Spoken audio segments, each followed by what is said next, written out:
The human race is unique in that we inquire into the meaning of things, especially the meaning of life itself.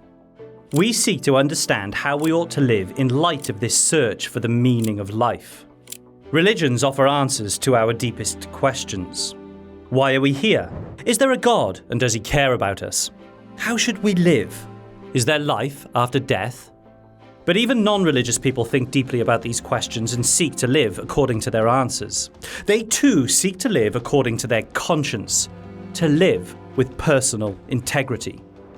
Freedom of religion and conscience is the freedom to live in accordance with your deepest convictions, whether they be religious or not, without suffering punishment, and without being deprived of the same social goods that everyone else enjoys. It is arguably the foundational democratic freedom from which the other freedoms flow, because without the freedom to believe and act according to our most deeply held convictions, the other freedoms, such as freedom of expression and freedom of association, are emptied of meaning.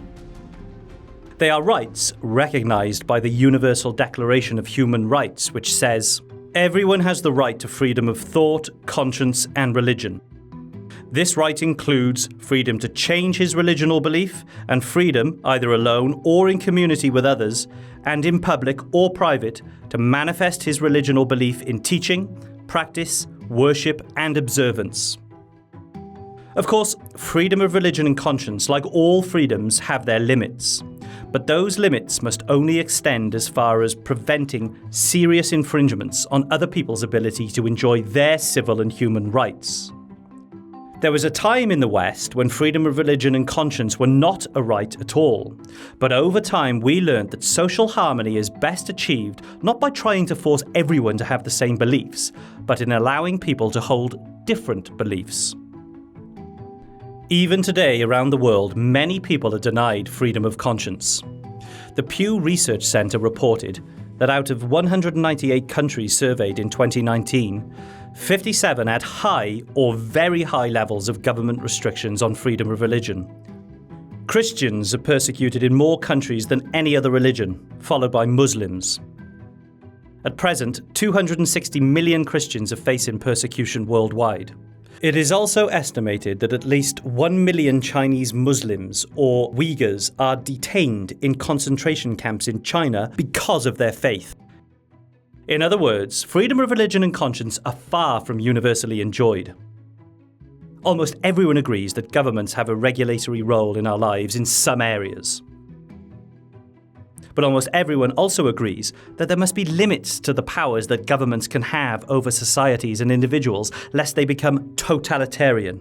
Historically, one right that has ensured that governments are limited in what they can demand of us is freedom of religion and conscience. It is one thing that has distinguished liberal democracies from both religious theocracies and secular totalitarian dictatorships, whether fascist or communist. But even in liberal democratic countries like the United States, Britain, and Australia, this historical freedom is increasingly under threat. For example, famously in America, a cake shop owner was found guilty of discrimination for conscientiously objecting to baking a wedding cake for a same-sex wedding. Street preachers have been charged for alleged hate crimes offences for preaching the Bible.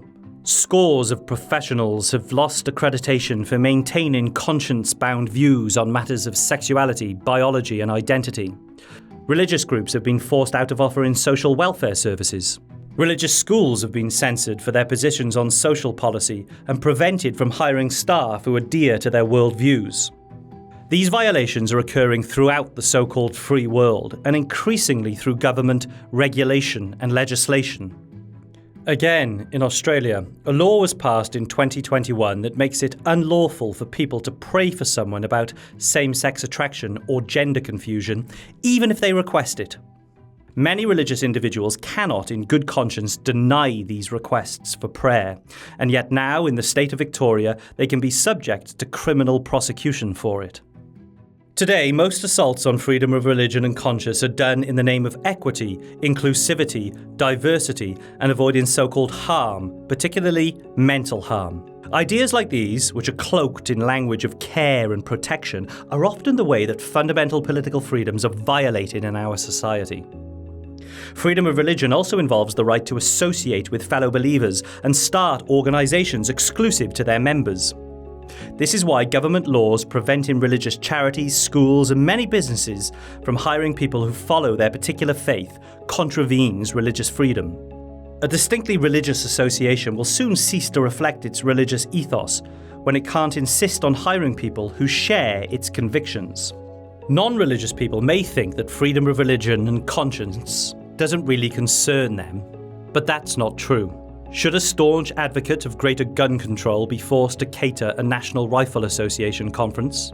Should an advocate for Palestine be forced to promote Zionist causes either as a caterer or designer?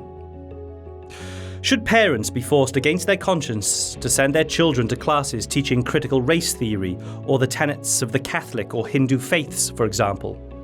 Living according to conscience is uniquely human.